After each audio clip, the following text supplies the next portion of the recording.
Good morning. How's everybody?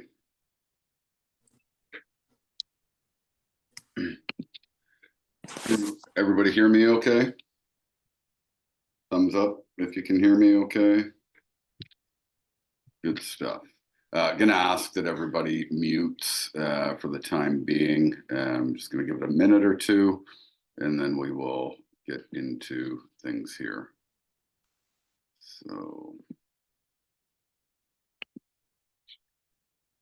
just gonna share over my screen here.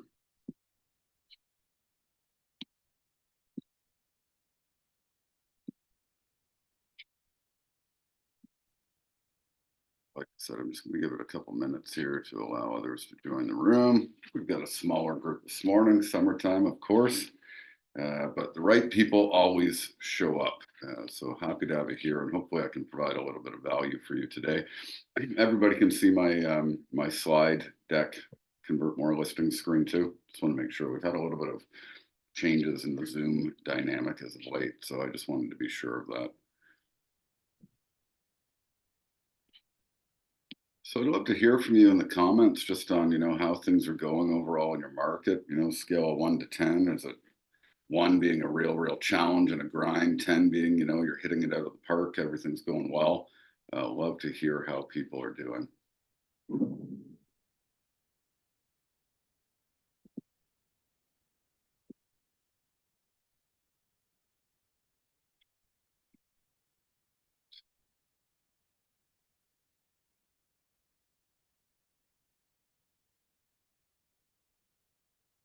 Okay, so what I want to do today is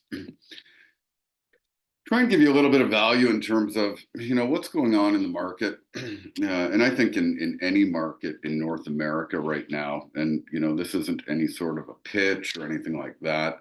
What I like to do is try and contribute, as always, in the spirit of contribution and abundance, provide value to the marketplace, and certainly help people along the way. I think it's super important that we come together in challenging markets because it's just important. That's the grand play of life, is to serve and support one another at the highest level possible. And I think that whenever we do, good things happen. What we've really started to recognize is that, of course, over the last 18 to 24 months, market to market across North America, we have seen a shift, certainly a downward shift in, the listing dynamic. And as I continue to do training and things like that, whether it's inside of my company or out in the real estate space at, other offices or events, we start to identify some key factors as far as what's happening, what's going on, how things are going for people, and really looking at where are people at in current space and time. And oftentimes the trends become very evident in that there's some key performance indicators in terms of what people are experiencing inside of the marketplace. And as we do that, what I like to do is try and evaluate not just one particular type of agent. I've been fortunate to work with some really highly productive people, top broker owners, team leaders, individual agents. But what we found in the listing side of things over the last 12 months in particular is that even some of the most experienced of agents, people that have been around a long time, 15, 20 years, have really been having some challenges on the listing side of things, especially as the market shifted. And so we've identified a few things that I thought I'd share today.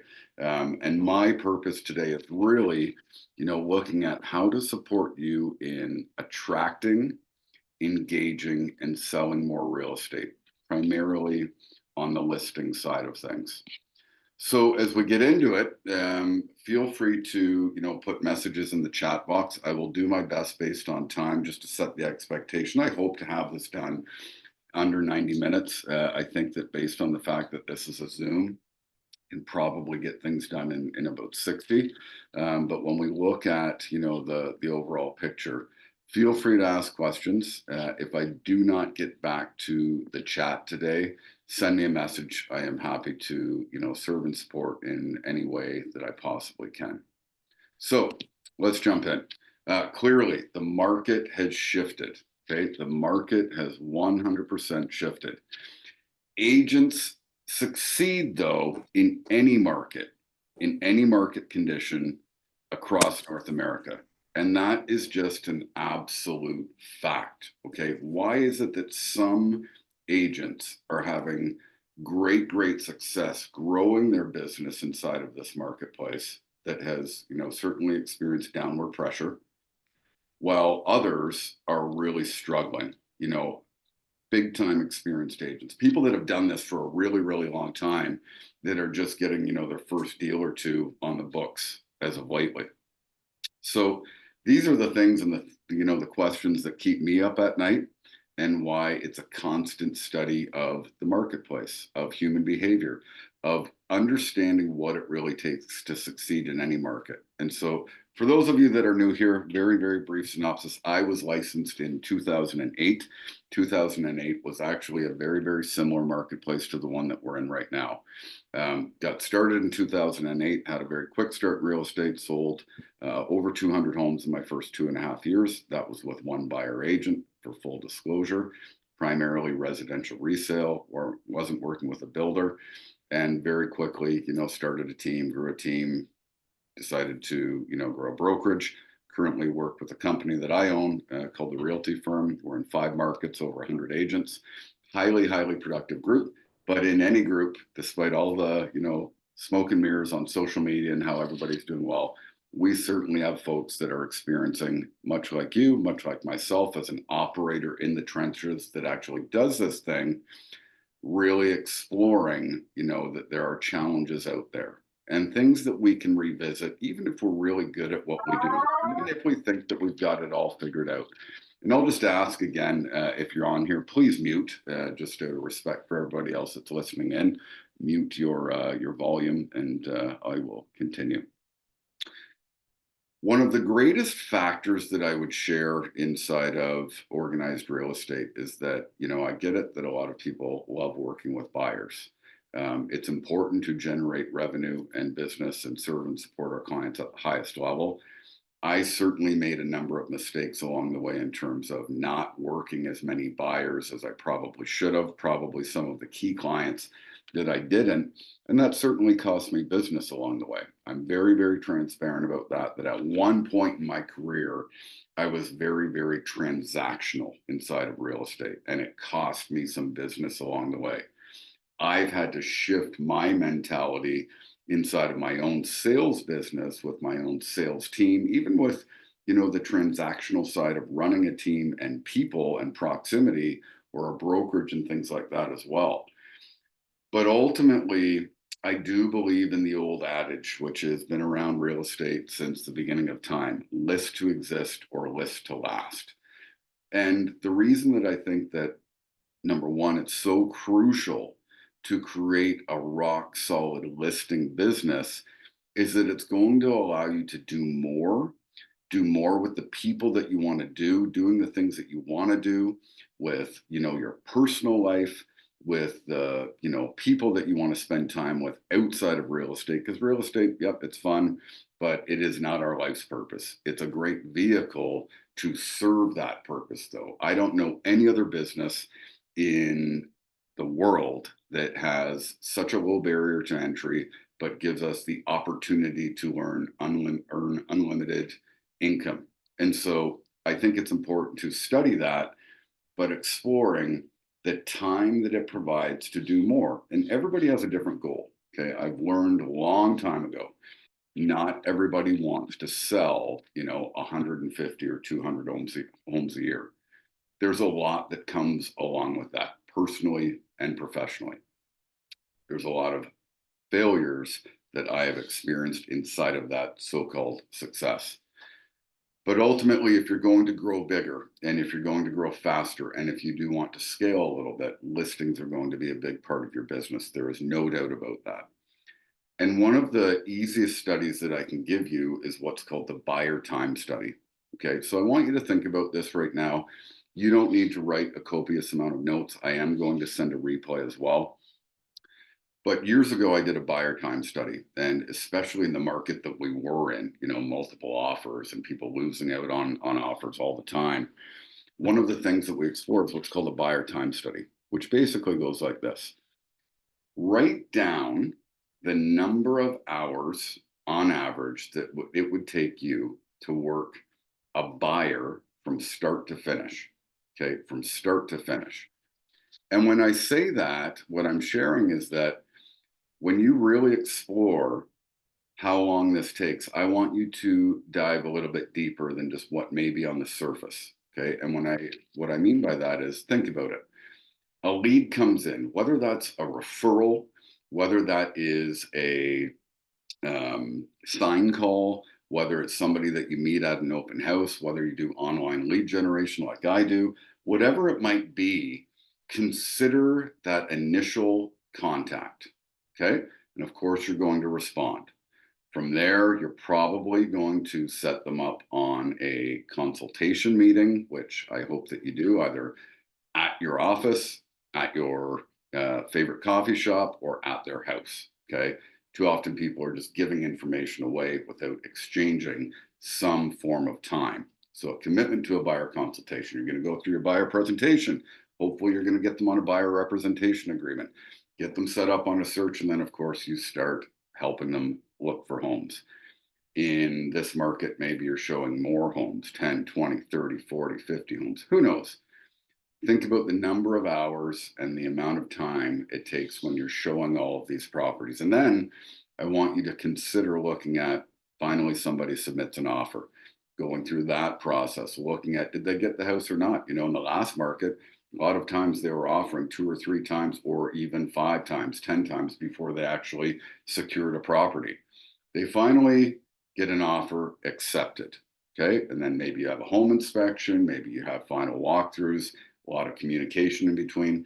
How many hours on average do you think that it takes to work a buyer start to finish? And I'd love to hear your answers in the comments. 40 hours. 40 hours. Anyone else in the comments? I'm going with it depends on the buyer and their budget sometimes, because I had some buyers that were really serious, but they had a really low budget, and I showed them 20 houses. Mm-hmm. But I made them happy in the end. Mm-hmm. Mm-hmm. Well, I'm glad that that happened, and I will share for certain.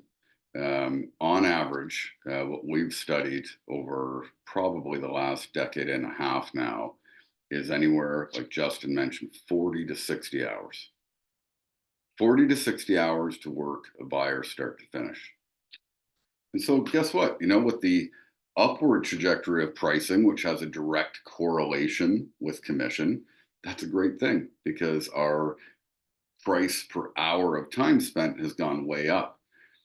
But what I always looked at and what I really, really explored was, and why I started a team. And I'm not a huge advocate of teams, so to speak, as much as I used to be, depending on the setup.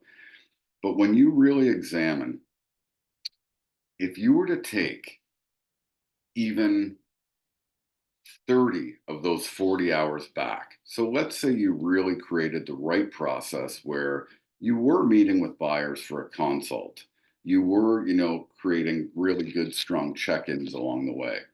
You were part of the process a lot more than transparently. I wasn't in many cases.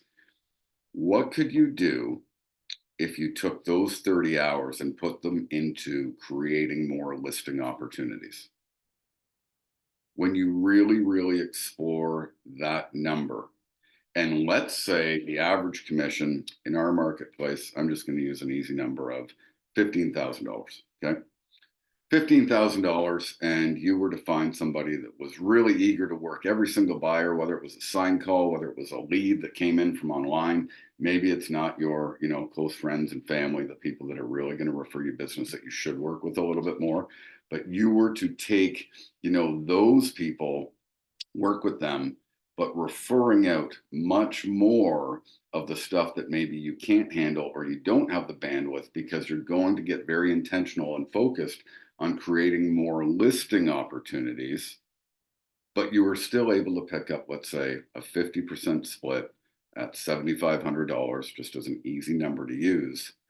But you now have 30 extra hours versus this one buyer. And as you grow your business, I will certainly share that that is going to allow you to grow and scale much quicker. It might not be for you that way, but there is no possible way unless you are working in a team dynamic where you are delegating and referring and scaling and leveraging many more people with, just simply buyers, or, having them handle listings, which I don't know why you would. Um, that you're going to grow as quickly and probably as efficiently if you focus on listings. Okay, so that's just a time study to consider where you start looking at, I'm maybe not creating as many listing opportunities. What would it take for you to do that? There's no right or wrong answers. It's just a matter of looking at your own key performance indicators. And this is why I became very, very listing focused. It's why I continue to be extremely listing focused so that I can grow and scale and do the things that I want to do with the people that I want to do them with. When it comes to securing listings, and people always ask, what's the secret? How do you list so much real estate? How do you sell so many listings? In a market like the one that we're in, I'm going to guess that in the next 12 months, I'll go up to 25 to 30 listings on average that I'm carrying at all times. Okay. The last market similar to this, it was usually 15 to 20. And, that requires a process too. That requires a lot of time. But when we look at it, ultimately, in order to create more listing opportunities, it's simple. You're either trading time or you're trading money. You get to choose one. Maybe you combine both. But ultimately, if you're looking at time, you're more than likely looking at some form of prospecting, whether it's the good old fashioned traditional way, cold calling, door knocking, things like that. Maybe it's some form of lead generation.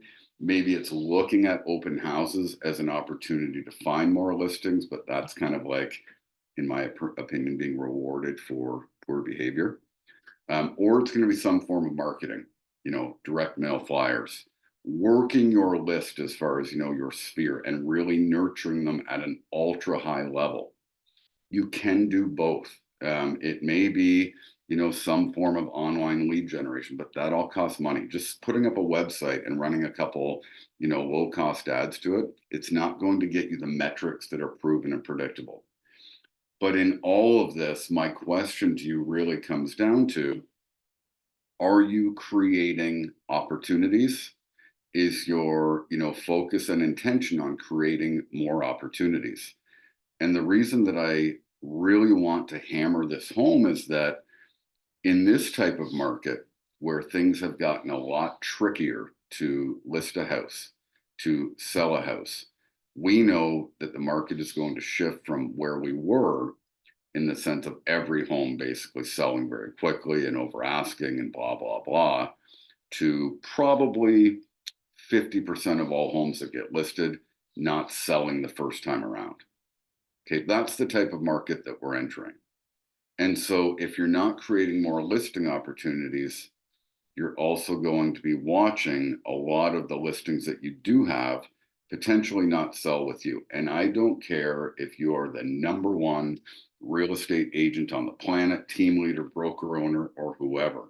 We all have listings that do not sell because sometimes people, our clients, those that engage us to sell the property, they just don't listen. They don't follow the process, or maybe we don't get something right as far as our pricing goes and time lapses. That's just fact in this business. So the key here is looking at how many more opportunities do I need to make? How am I going to create, these opportunities, and looking at, a percentage of properties that just may not sell. So give that some thought. Again, where you're at in current space and time, if things aren't going great. And what I share in this is that we have agents that really, really looked at, a huge increase in their income over the hot market. Okay. A hot market does two things. One, when pricing, for example, in London, which, when I started 15, 16 years ago, my average sale price was around 200 grand. Now our average sale price is hovering around 625, 650. In a hot market, when that goes up to 800,000, there's a direct correlation with somebody's income if they don't do anything different than they were doing before. But the same thing applies in a downward market. There's a downward trajectory on price, downward pressure on price. And so oftentimes that income level drops as well.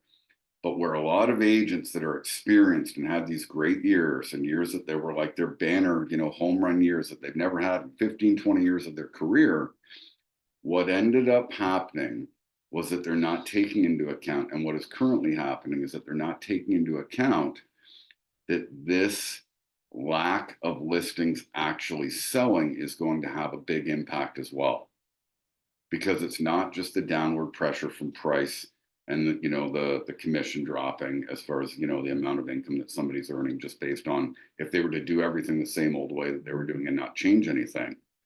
They may be doing a lot of the right things and getting these listings, but that if they're not doing enough, then they're not going to be getting the opportunities that they truly need, because some of them just aren't going to sell. I like to focus on proven versus theory. Okay. And I'm going to be, pretty quick with this, because I think that, you could go into each one of these topics at a, much deeper level than just the surface. But I caution folks right now to avoid what's being observed online. Okay. Observing people that are talking about, a brand new agent that's selling 100 homes in their first year through YouTube. It's nonsense. Okay. People that are talking about everything selling and the world is just great in terms of, their business being perfect. It's nonsense. The internet right now, especially with social and the so-called influencers, is so distracting, and it's designed to sell us based on theory, based on folks that have never actually done this in this business right now. And it's a real challenge. And agents are buying in because when they're struggling, oftentimes they don't have the answers. So they seek the next shiny magic pill. And that doesn't exist in this business, especially in a market right now. This is the time to look at what are some of the things that are proven and predictable, things that you can track and measure. Because if you can't track and measure something, you can't possibly improve it. That is fact. The other thing to consider is that when you do track and measure things, are they elements that you enjoy doing? Okay, because you can learn how to cold call or door knock your way to $500,000 in real estate. There's people in every single market that do that. You can learn your way to doing open houses and making, $500,000. There's people in every single market that do that. But you've got to find things that you're not going to hate. Okay, because if you hate this kind of stuff, eventually you're probably not going to want to do it. However, we need to find something that works. You can't just throw out a magic number that I want to earn that $500,000 a year and just sit back and wait for it to happen. Okay, so proven also means proactive. Okay, and proactive is understanding what are some of the listing lead funnels that work. Okay, cold prospecting would certainly be one of them. Okay, and there are metrics that I share all day long on, the number of contacts that somebody needs to have in order to have a conversation that is about real estate. How many conversations are necessary to book an appointment? How many appointments are necessary to get a contract signed? And a key performance indicator right now, as I mentioned earlier, is looking at how many contracts that get signed actually don't convert to a sale, because that number, when people are starting to try and figure things out, is drastically different than I'm going to say 18 to 24 months ago. Okay, but cold prospecting is a proven way to generate business. Referrals are another one. Building your list to 100 people, if you are newer in the business or if you've never really nurtured your list of people that would buy, sell, or refer, is absolutely crucial. And prospecting that sphere of influence. Okay, becoming the obvious choice for the people that you know and building that like and trust factor. Okay, along with respect. It's great to be liked, but respect is going to trump your likability all day long. So having that competence, having that efficiency, showing your process, showing you as a consultant versus just everyone else being like a salesperson. Okay. But if you build a list to 100 people, you know that on average people move every 5 to 7 years. So conservatively, In that list of 100 on 7 years, you've got 14.3 transactions in there. You can look at the numbers as far as scaling, working listings, but building and nurturing that list, not playing secret agent. Okay. And also, if you are not playing secret agent and you are doing some of the stuff that we get taught and shown how to do online and things like that, but maybe differentiating yourself from every other agent that's in your marketplace posting about, mortgage rates coming down or things like that. Okay. People don't want simple information. Okay. People want somebody that's going to interpret that information for them in order to help them understand what's going on and help them understand the questions that keep them up at night. Ask yourself that consistently. What questions are keeping my audience or the potential consumer up at night? And I think you're going to start to understand a lot of the answers inside of that, which is also going to understand, what type of messaging that you want to be putting out. Prospecting your sphere of influence through some of my systems, like my Facebook funnel, which by the way still works. It's how I consistently nurture my, sphere of influence. It's how I've grown a company of over, 100 agents. And if you aren't following along, I will be doing another Facebook funnel seminar at some point, webinar, that sort of thing. But I've got old recorded versions on my YouTube channel, which you can find on my YouTube, Ryan Hodge, official, I believe, or even on my Linktree and Instagram, just to give you some free access to that. How to prospect through social media versus just posting and waiting. Okay, proactive means of getting engaged with your audience and becoming the absolute obvious choice that people are going to buy, sell, or refer you real estate. Landing pages and websites. I am very, very much aligned with creating landing pages, websites, lead magnets, opt-in funnels that I'm running ads off of Google and Facebook consistently for both buyers and sellers. It takes a heavier budget than it used to. If you're not going to spend the time all day long posting these ads yourself. So, there is a expense to that, but we generate a number of listings each and every month through our landing pages and websites. So something to consider if you don't want to do some of this other stuff and you want to identify people that are not exactly like great quality leads, but they are a warmer lead than a cold call or a door knock. And they're people that are raising their hand online saying, I may be interested in buying or selling real estate. So some of the things to look at this way. Branding and advertising, which is going to be your highest spend, buses, billboards, bus benches, direct mail marketing, these types of things which cost a lot, but they generate a higher quality lead. And some of the messaging needs to change, which we've really, really studied as well, even with our flyers. We used to do, the typical free market evaluation. Now we do a free instant online evaluation where if somebody registers through our QR code on our flyers, they're coming in, we've got a right messaging sequence where we're then, giving them an idea of value with the opportunity to meet with us in person, which most people naturally adapt to because it's going to be far more accurate. But you have to remember through the pandemic, through our society overall, which has become very much cocooned, people aren't as warm and fuzzy when it comes to, having strangers into their home. It's unfortunate. But it's things that we need to study in a marketplace change as far as listings go. So some of the value that you offer may need to be tweaked a little bit as well. And these are the things that we study. Open houses work to secure listings. It comes down to what type of opens are you doing? How frequently are you doing them? Do you have the right scripts? Do you have the right dialogues? Do you have the right value to give out at an open house if that's going to be a means to generate more business? So some key considerations there as well inside of, do I want to grow my listing business through open houses? That would probably be my last choice out of all of the others that I just shared. And again, this is surface level conversation, but it's for you to give consideration to What are some of the things that I may be doing to try and get listings that maybe needs to change? Do I need to do a little bit more in this market? Do I need to add a new system in this market? Do I need to learn some new strategies and tactics that are going to help myself or my team or my office generate more? Okay, because it is time to do more. It's not time to be interested in selling real estate. It's time to be very, very committed. Okay, interested is not going to get it done in this marketplace. Commitment is. And again, your goals are your goals.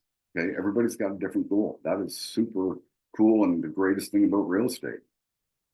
Whatever your goal is, do you have enough opportunity that you're creating each and every day? 2 days, 3 days, 5 days a week, depending on what that goal is, 7 days a week, depending on what that goal is. It's going to allow you to bulletproof your income level.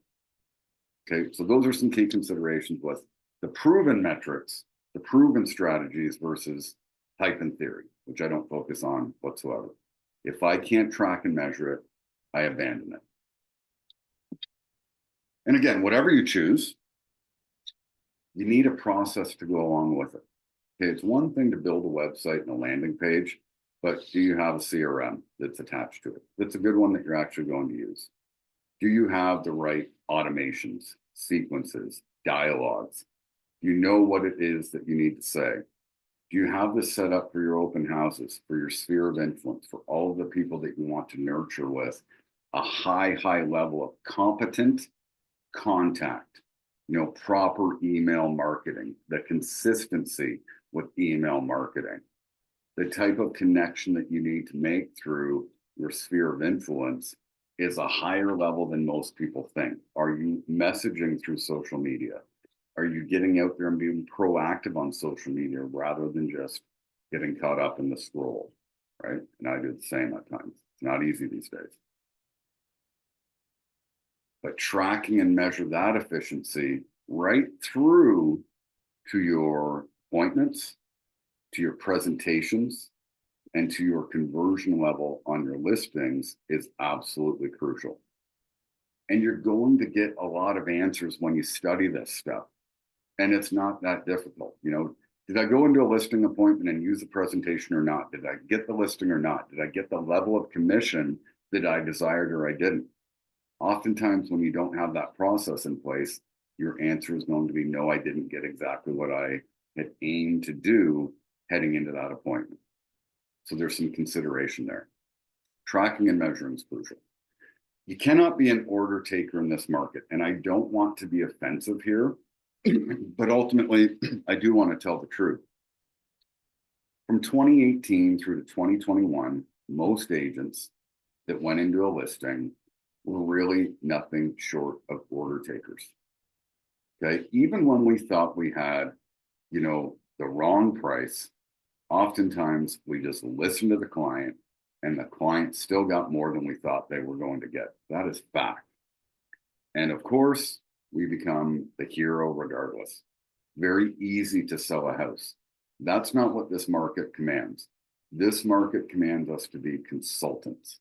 Okay, consulting the consumer to support them in making the decisions that they need to make. We can't make decisions for anybody in this business, but we can come from a place of consulting at the highest level of confidence possible to create more probability that we're going to get the job done, which ultimately is going to support our clients in getting from point A to point B with ease, with less time, and probably more profitability than they would have gotten otherwise. So we can't be order takers in this market. In order to decide on what you're going to do, whatever you decide, a key question to ask yourself is this: how much value am I bringing to the marketplace? How much value am I bringing to my own audience? The person that brings the most value is going to win every day. And so this becomes very easy when you study your competition. Because if you're like me, you will observe other agents in your marketplace, other team leads in your marketplace, other folks in your marketplace that are doing everything the same and providing very, very little value. So the key question to ask is, what kind of value can I bring to my marketplace that is consistent and different than my competition? And some of the answers are not real estate related. So think about that. What is it that people really need right now? Beyond just the real estate, transaction. What are they searching for that you can give them? If you are I know there's a lot of people here that are into personal development. You got people here that are like high level breathwork coaches or, fitness and nutrition folks or people like that. If you can share your story and do it consistently to provide value, you're going to get a higher level of engagement than just posting every single mortgage rate when it comes out, or the weekly or monthly stats of your real estate market that, quite frankly, your consumer is seeing from about 50 other agents that they probably have on their social channels. So how do you share your story to provide more value to engage and enroll the consumer? We're no longer in the sales business. Yes, we sell, okay? Everything is sales. But we are in a human enrollment, human engagement, human resources, and human attraction business. Our purpose is, how do we enroll, engage, and attract the people that we want to do business with? And so when we explore this, I think that a lot of you here, because I know a lot of you, are doing a lot of the right things. You have a lot of the right things in place, probably a lot of things in place that I don't have in place. But what is it that you can build on that you already know? Where can you take your skill sets, your gifts, your value, personally and professionally, and showcase that to expand your audience, which is always great, but take your audience deeper. Okay, the deeper that you take your audience, the higher form of accountability, trust, and that consultant client relationship you will build. Just selling is just not going to cut it. So give that some thought. Because agents haven't had to sell. Again, order takers, always the hero, no consulting, no process necessary. No process necessary. And quite frankly, now they're getting smoked.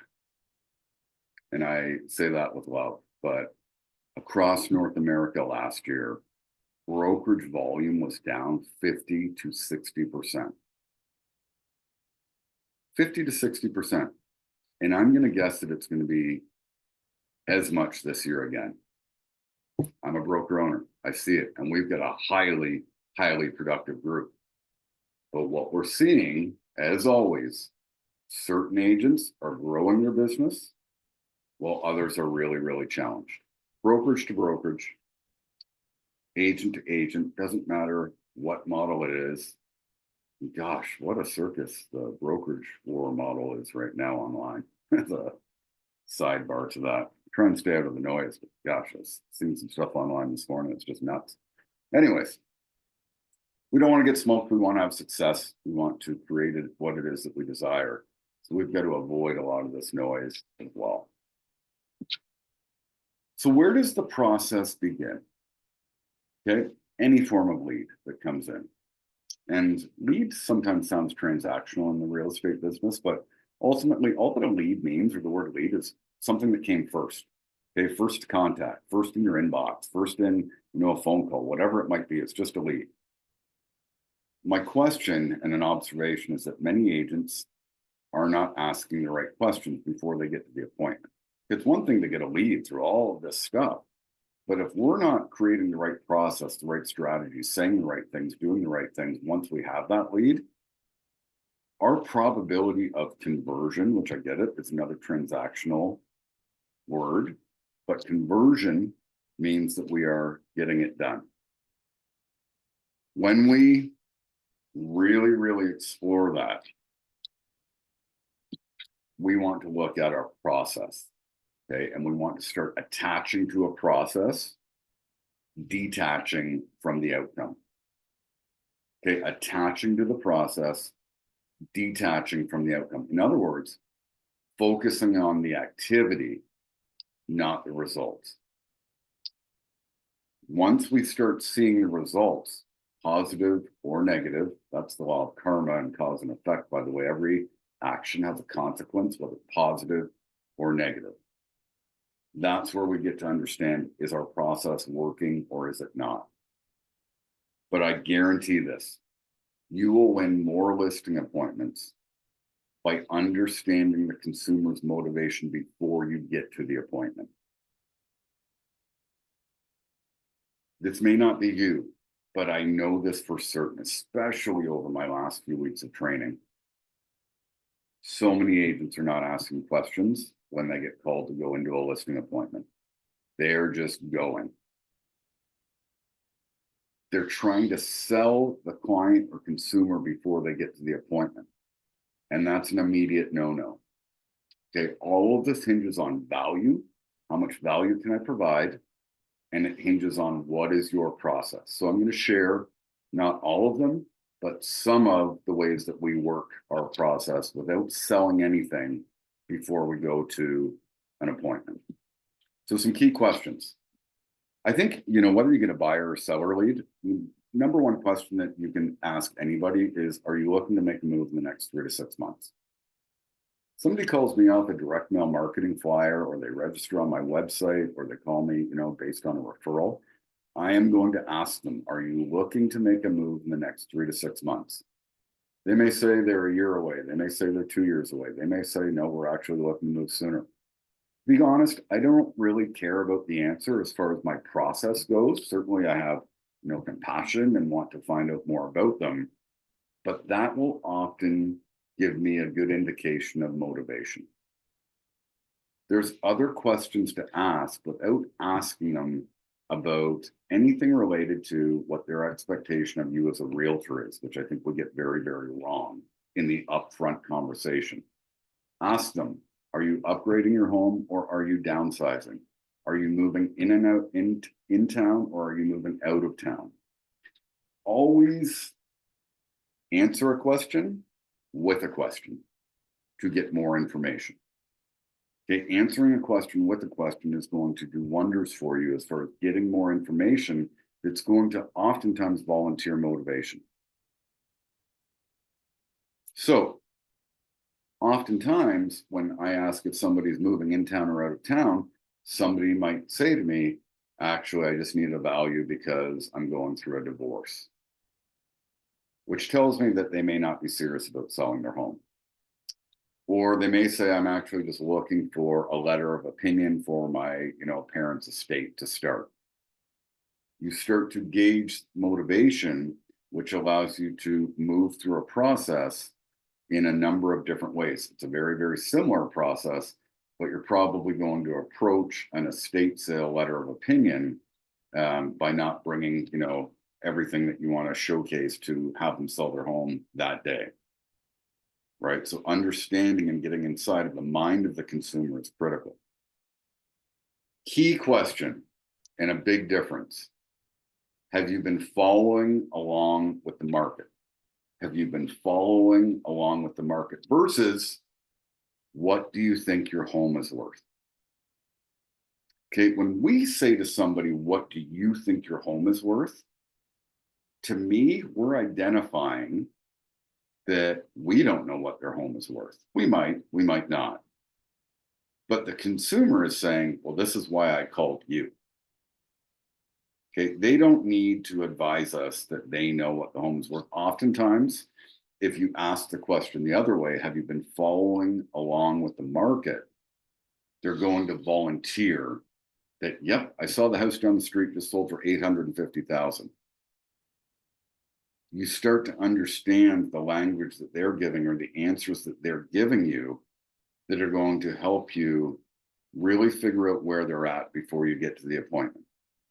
How far is the gap between what they probably think versus what you are coming to understand about their property before you get there.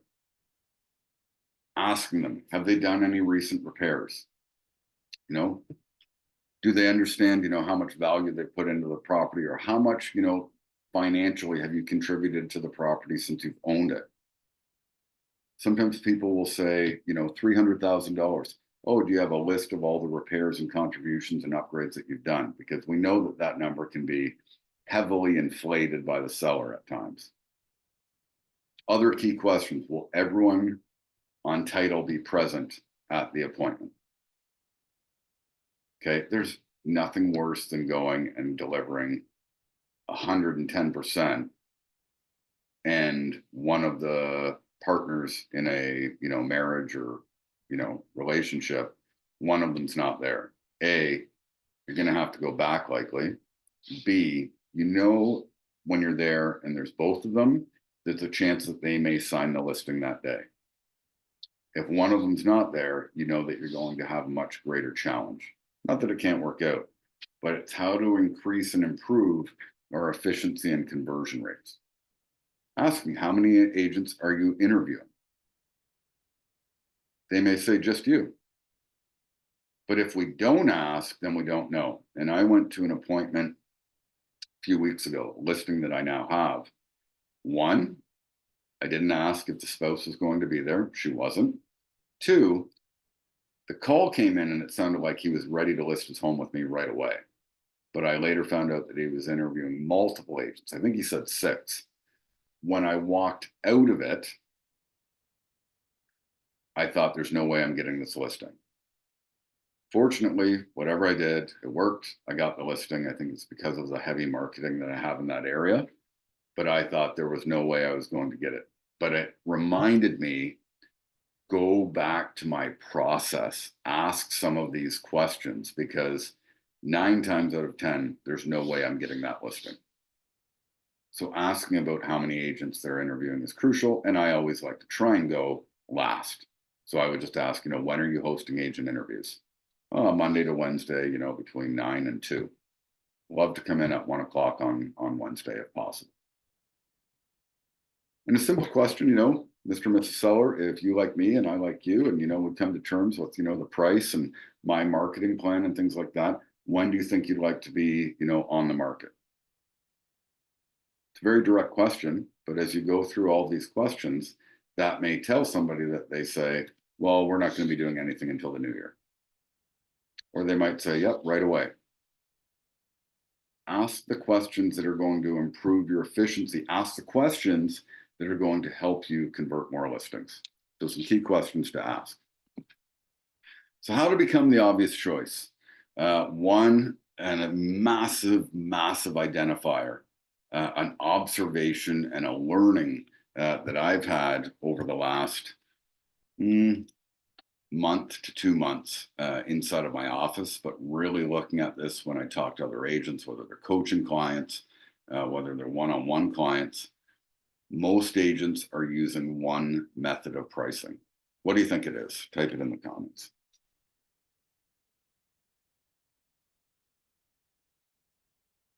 Most agents are using one method of pricing.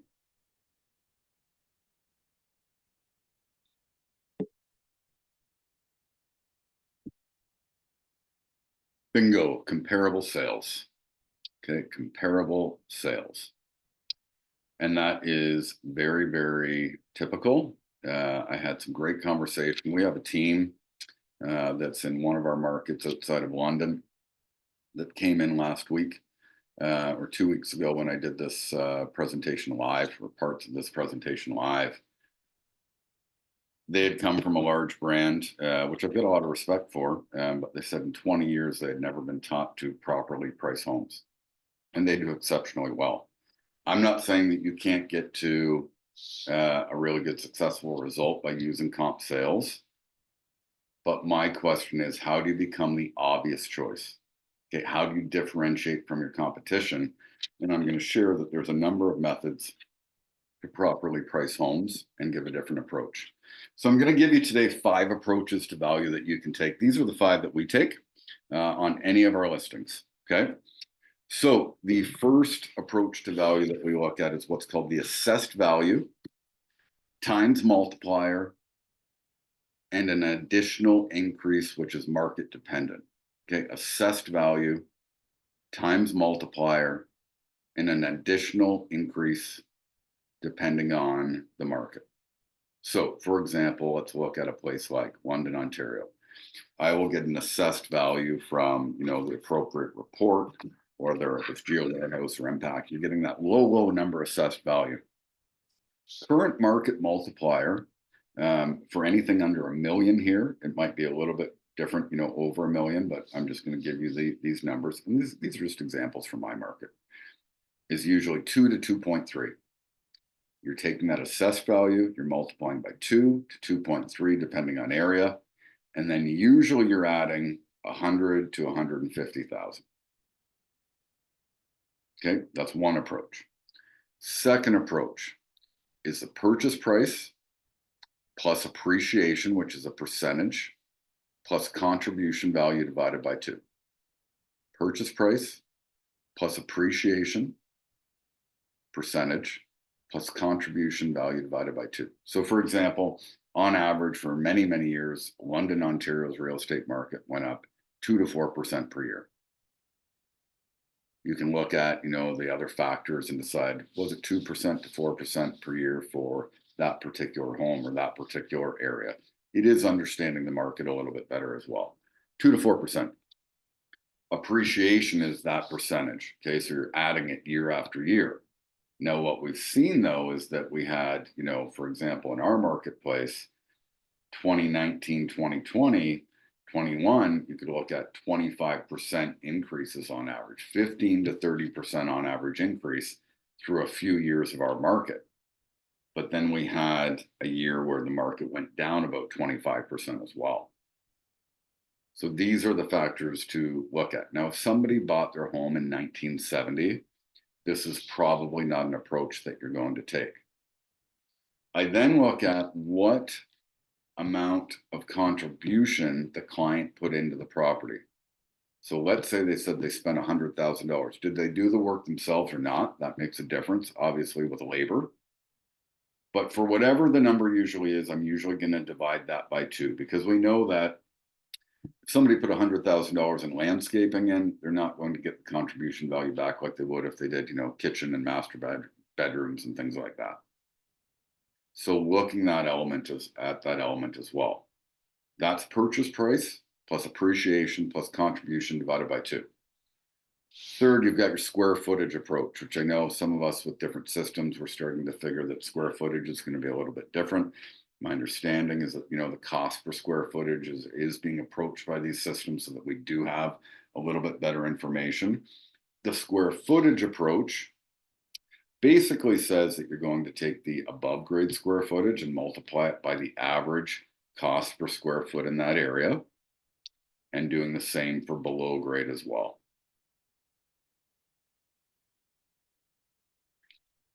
That's the square footage approach. Comp sales is the fourth.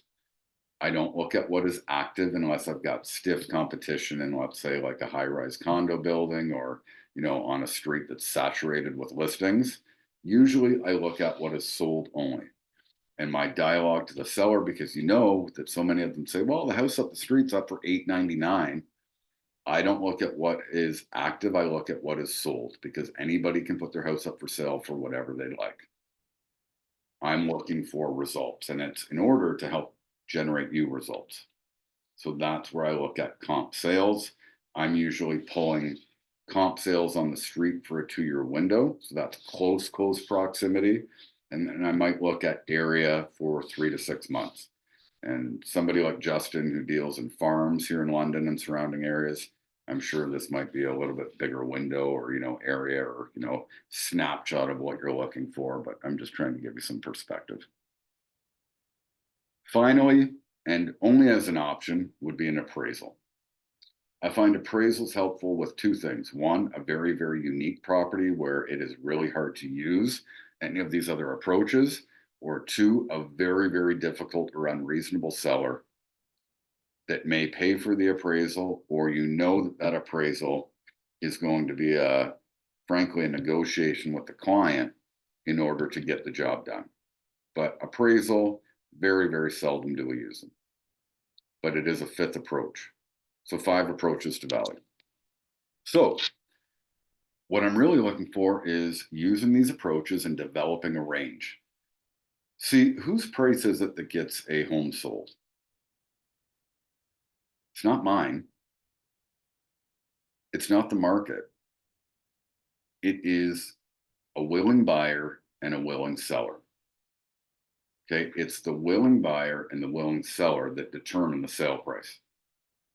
All we can do is act as a guide to interpret the information, to give guidance, to consult, which I go back to. Willing buyer, willing seller. So yes, Justin, buyers, big part of the equation. Seller still needs to say yes. So when we look at the approaches that I just gave you, I'm looking at it from the following approach. So let's say the assessed value is 300,000, which is always really low. I'm going to multiply that by 2, for example, and add 100,000. That gives me $800,000 as a very, very surface level price without even looking at the home. That number there, depending on the area or street or what you know about your own market, is really something that you can utilize for something like an instant home evaluation metric. You can look at it without really getting into the weeds if you're going to run that kind of campaign. And it's usually within a window. But of course, there's a full disclosure to say, this is the number without actually seeing the house. It'd be far more accurate if I were to come over, look at, the property itself in person, see what kind of upgrades you've done, yada, yada, yada. Okay. Then we're going to look at purchase price plus improvements. So let's say the purchase price was in 2020 and they haven't done anything to it. Based on appreciation in our marketplace, it would take it to about 700,000. So you've got a window there of 100,000. We look at the square footage approach, that comes out at 775. And the comps, of course, are 750 to 800. Right here, I know that there's not going to be any sort of appraisal necessary on this unless the seller wanted to do it and pay for it themselves. But what I can share is that I all of a sudden have a lot of data to work through. All of this information is information that I'm drawing out like I'm using crayons in front of the seller. I'm taking them through every single one of these approaches when I sit down at the table. And I guarantee they are far more interested in this than how I'm going to market their listing on Instagram and YouTube or LinkedIn or run ads or things like that. This is the data that most agents don't use. This is the data that can differentiate you. And the common response is, especially when I'm competing, nobody's ever shown me all of this like you just did. So consider your process when it comes to pricing. Test it out. You might be bang on with comp sales. You might know your market or your farm area or things like that way better than I do. But test and measure. Give some of this a try to see, where things stand in terms of your approaches to value.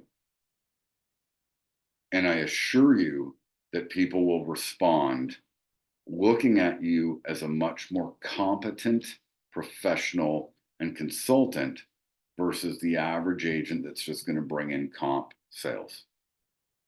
So some key considerations there. So based on the facts, you feel that the ideal price is $749.9.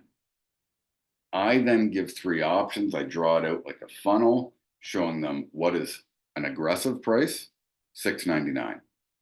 Okay. Fair market value, $749.9. Test price would be $799.9. And then I ask the client where they feel their home should be listed.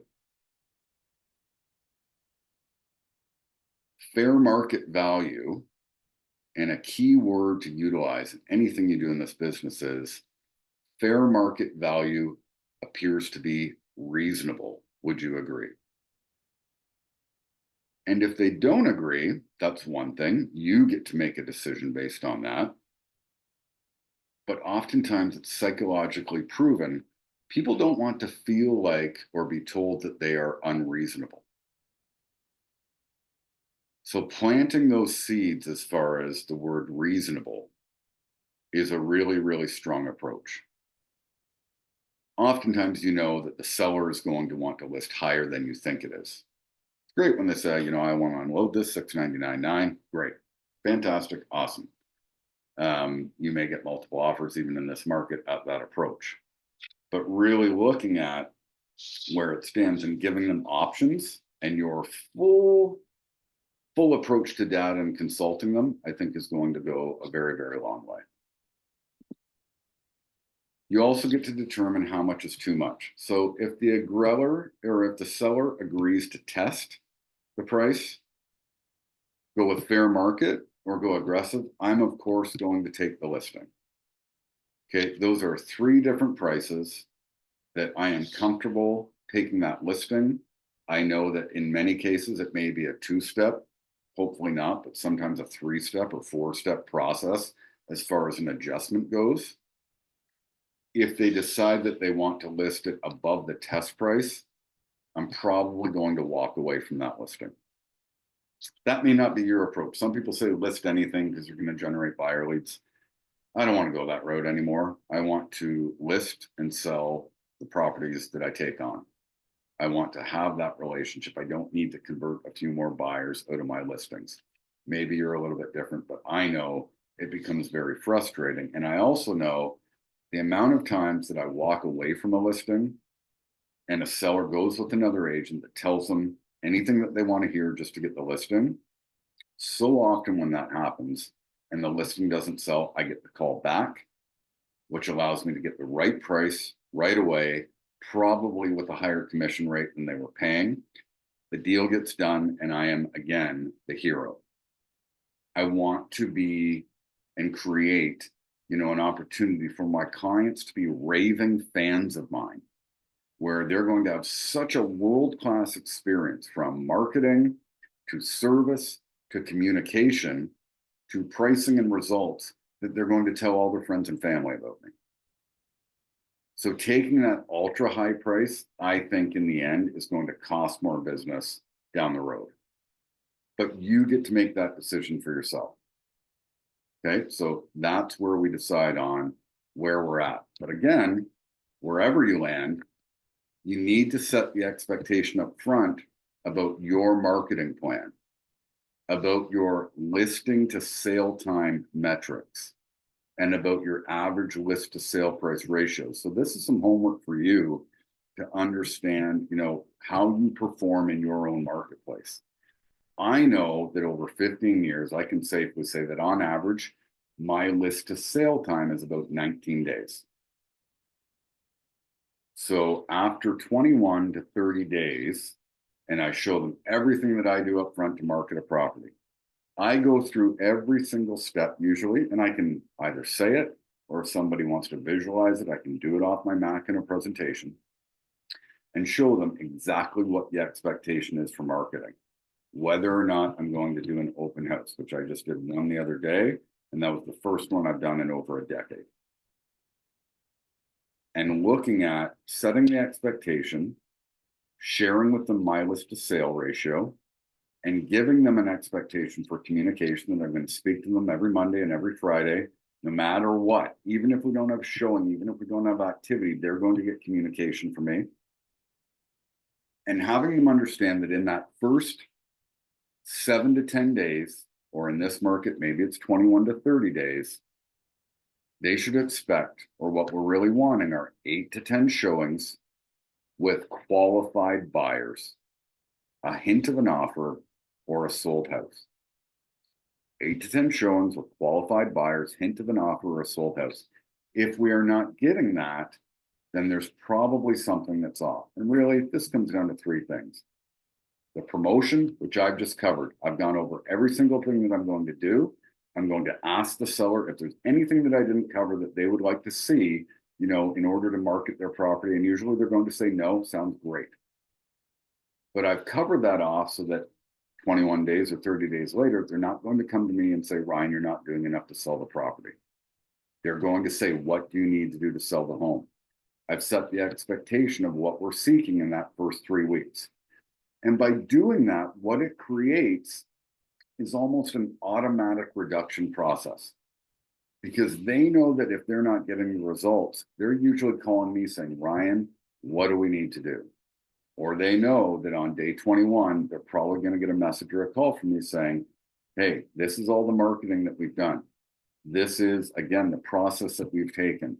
These are all the views that your listing is getting, as we showcase the property to all of the different platforms, on all of the different, online platforms, anywhere and everywhere that somebody could see this property, it is visible. And that's where they will usually say what needs to be done. So that's the promotion. Unless there's something drastically wrong with the product, it comes down to price. If you're not communicating at least a couple times a week, I guarantee that on average, in the end, your listing will just sit there and they'll never make an adjustment, and the listing will very likely expire. Even when it's frustrating, even when it's challenging, more communication improves your ability to convert that price reduction appointment as well. The more aggressive you're in price, the less steps, and of course, the ease of the sale. So I don't think it's about unloading a property, but it's looking at what is the goal of your client, not yours. Not necessarily the goal in the market. What we're looking at is, how do we have people compete inside of a challenging market? And that's where we study the metrics and numbers. So with regards to price reductions, the seller should know when this should happen. You are front loading that dialogue. Okay, covering off all of the objections that somebody will have as far as your marketing, your plan, things like that. You've given them, what you think about pricing up front. And even though the seller, in many cases, say, there's no way I'm reducing the price of this property, be sure to let them know that after 21 days, or whatever your number is, if you don't have 8 to 10 showings, hint of an offer or a sold house, it's probably something to do with the price. Mr. and Mrs. Seller, that's entirely up to you whether or not you decide to change things to get into the market. So you're setting the bar with expectations and constant communication. But price reductions, of course, need to happen by hitting new pools of buyers. So for example, if I'm at that 749.9 number and it's fair market value, I'm going to look at, pricing on the 9s or in the 24 9s or in the $100,000 categories. Where if I've got 749.9 as a listing price, my next step is 724.9, because the people that are looking between 726 and 749 are the same in my perspective. I'm looking for a big window. If I don't have any showings in that first 21 days, or I don't have any hint of an offer whatsoever, I'm almost always going for a 10% price reduction. And people will look at you like you're nuts. 10%, that's crazy. But why is it that somebody's not at least submitting, a lowball offer if we're even in the ballpark? Somebody, in a 30-day window should at least be submitting some form of an offer. This is market dependent, of course. This is a current space and time that I'm talking here. So give some consideration to the dialogue. But again, nobody ever comes to me and says, Ryan, you're not doing enough to sell the home. I've front loaded all of my communication, all of the expectations, and it just allows me to stick to that process. There are people that may not listen, but at least I've stuck to the process, and I've done anything and everything I can do on my end to be that obvious choice for somebody to listen to. So in summary today, I guess the key questions are: 1, do you have a target for your income level? Okay. Do you know where it is that you actually need to go? And are you creating the activity level to get there? Do you understand the importance of becoming more listing heavy in this market? Okay, creating more of those opportunities through things like funnels, lead sources, predictable means to get listings. you have a process for qualifying motivation, price, and price reductions in your business? And always, have you become the obvious or one of the obvious choices in your marketplace? Connect anytime with me, anytime. You can visit www.ryanhodge.com, send me a message. It is always an honor to serve and support you guys. I'm glad that we had some people on today. If you have any questions for me anytime, I will certainly chat for 5 minutes here. So I'm going to stop the screen share.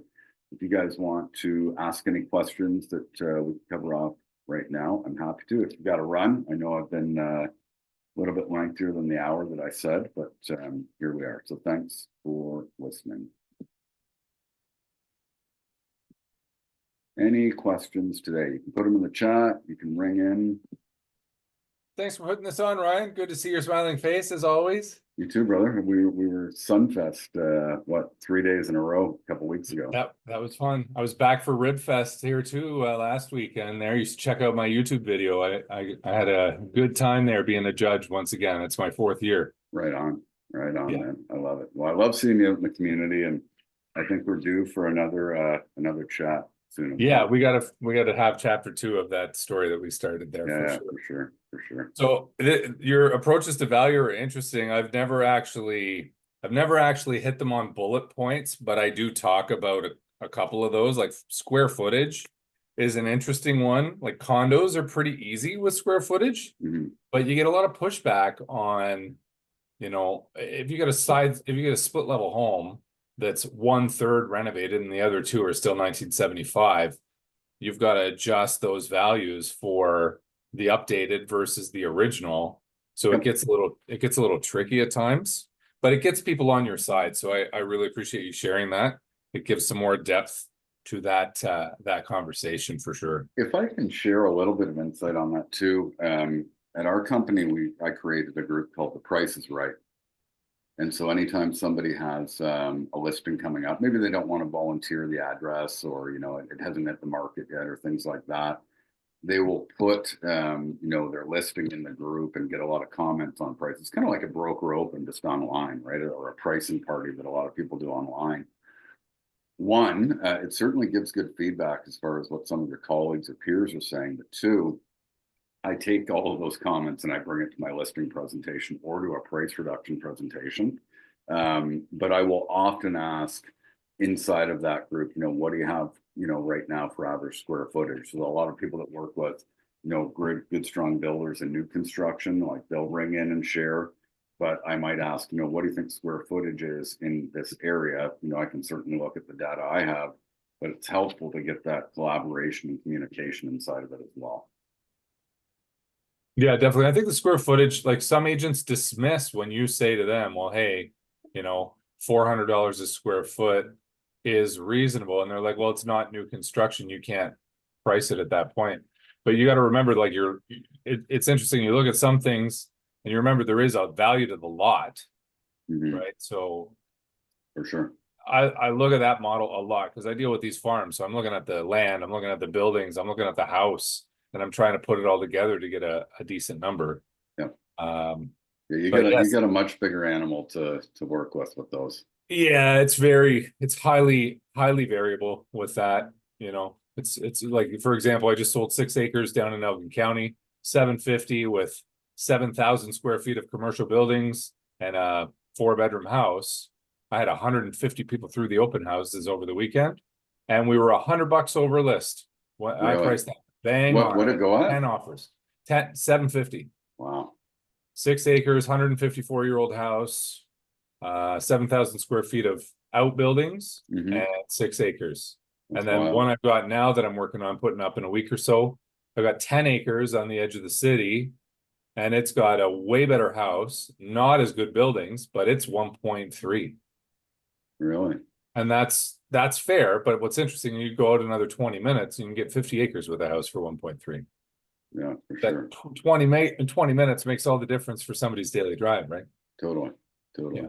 Well, we'll chat more, man. I love Yeah, for sure. contribution. Listen, I really appreciate this. Value as always. Let's touch base again soon. Sounds good. Anyone else have any questions, comments, anything they want to share? Not put a- pertaining to this, I just wanted to ask if perhaps you have 5 minutes for a quick phone call at some point today. Sure. I'll give you a call shortly, okay? Of Awesome. Thank you so much. I really appreciate it. course, and I'm going to put Andrea on the spot to do a breathwork session at some point for all of us. She's Justin, you and Andrea would get along well. Is she the breath worker? Who's the breath worker? That's you? Among many other things, nutrition, fitness, spirituality, and all the stuff that we like to chat about. Nice. All the good stuff that All the good stuff for sure. in this business. Well, All, sure. the stuff. All the deep stuff. Andrea, we'll connect soon too, because we've got some other stuff to chat about. Awesome, guys. Certainly appreciate you showing up. I do hope that was some value for you today, some different approaches, things like that. It's always an honor to connect and contribute. And yeah, we will look to do some more of these through the fall. And if you have any questions, just reach out anytime. Thanks, Ryan. Will do. Take care, everyone. Make it a great Thank day. you, Ryan. You're welcome.